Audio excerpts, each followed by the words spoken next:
He walked in just looking for coffee. But when the waitress said his name without asking, his past came rushing back faster than he could blink.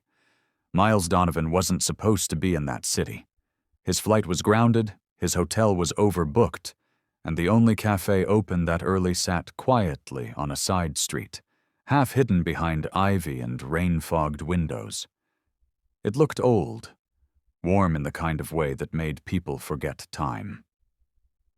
He stepped in, shaking the cold off his coat, unaware that the next few minutes would unravel a part of him he thought he'd buried for good. "Sit wherever you'd like," came a voice from behind the counter. "We're low on cream today, but the coffee's strong." He looked up and froze. The woman behind the counter wasn't just a waitress. She was her, the girl from his childhood town, the one who knew his real last name before he changed it, the one who saw him the day his father left, the one who used to sneak him food through the fence when his house went quiet for days. "Amelia?" he said, stunned. She looked up, as if she'd been expecting him all along. Her apron was faded, her hair pulled back, but her eyes hadn't changed. Soft, observant, and far too sharp to miss anything. "Took you long enough?" she said with a faint smile. "Still pretending your favorite color isn't green?" He blinked, heart stumbling. She still knew. She knew everything. And for the first time in years, Miles, the billionaire, the businessman, the man the world thought had no cracks, felt seen. Miles slowly walked toward the counter, every step feeling heavier than the last. The cafe was nearly empty, just a couple sipping tea in the corner and an old man reading a paper near the window. But in that moment, it felt like the world had narrowed to just him and Amelia. He sat on the nearest stool. "I didn't think anyone here would recognize me," he said quietly. Amelia wiped her hands on a dish towel. "I didn't recognize the name on your card when they featured you on that finance show. But I recognized the way you spoke, the stillness in your eyes. That was still you." Miles looked down. "I go by Donovan now. After everything, I thought it was better." "You don't have to explain," she said softly. "I remember what it was like at your house." He winced, just slightly. "You were the only person who ever came close to that fence." "You looked hungry," she said. "Not just for food, for someone to see you." He looked at her now, really looked. Time had changed her in the same way it changed him, grown quieter, sharper, but there was still something in her that felt like home. "I thought you moved away after your mom passed," he said. "I did," Amelia replied. "Went to a city far enough to disappear, but close enough to come back when I missed the sound of the trees here." "And this cafe?" "My aunt's. She left it to me. I figured it was the kind of place where someone could start over without having to explain themselves every 5 minutes.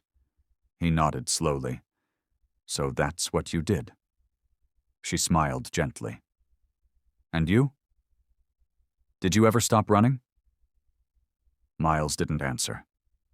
Because the truth was, he hadn't, not really, until he walked through that door. Miles stared down at the chipped counter, tracing a faint scratch with his finger. "I thought if I got far enough, rich enough, loud enough, the silence from back then wouldn't follow me." Amelia leaned forward slightly, resting her elbows on the counter. "But it did, didn't it?" He gave a quiet laugh, almost bitter. "Every boardroom, every hotel suite, every plane seat at 30,000 feet. She watched him for a moment, then said softly, "You know, I used to sit on my porch and wonder what happened to you. No one ever talked about your family after they left. It was like they vanished, and so did you." "I had to," he replied. "The last thing I wanted was to be that kid everyone pitied." Amelia tilted her head. "I never pitied you, Miles. I admired you, even then." His eyes met hers. "I was just a scared kid. And you still became a man people admire. But you don't believe it, do you?" He didn't answer, but she already knew. Then, with no warning, she reached below the counter and pulled out a faded notebook. She slid it to him without a word. He opened it slowly and stared. Inside were pages of sketches, ideas, logos, business plans. All of it. His. He looked up in disbelief. "You kept this? You gave it to me the day before you left town. You said if you ever made it, you wanted someone to remember who you were before the world polished you into someone else." Miles swallowed hard. "I forgot about this." "I didn't," she said, "because I knew you'd come back someday. Not for the cafe, not for me, but for you. The boy who still existed somewhere underneath all that silence." For the first time in a long time, Miles felt his chest loosen. And in the warmth of that quiet cafe, with the rain still tapping at the windows, he didn't feel like a CEO or a billionaire. He felt like a person again. Miles gently closed the notebook, his hands lingering on the worn cover like it held more than just ink, like it held the part of him he'd locked away. "You were the only person who ever looked at me without trying to fix me," he said, his voice low. "You just saw me." Amelia's smile was soft, almost sad. "That's because I knew what it felt like not to be seen. We were just two broken kids trying to pretend we were fine." He looked at her with something tender in his eyes. "You ever wonder how different things would have been if I'd stayed?" "Sometimes," she admitted, "but I think we were meant to break apart back then, to grow separately, so we could come back, knowing who we are." A silence passed between them. Not awkward, not heavy, just full of things both of them were finally brave enough to feel. Then she added, "You know, people think power is in money or control, but it's not. It's in choosing softness after the world's hardened you." Miles breathed out a quiet laugh. "You always did talk like poetry," she grinned, "and you always did listen better than you realized." He stood slowly, slipping the notebook into his coat. "Let me take you to dinner tonight."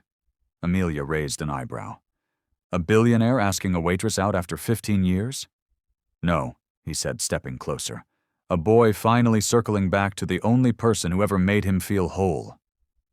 She didn't answer right away, but the way her eyes softened, that was enough. Outside, the rain had stopped, and inside something long forgotten had finally come home. If this story moved you, share it. Because sometimes, the richest part of life is returning to the place your heart never truly left.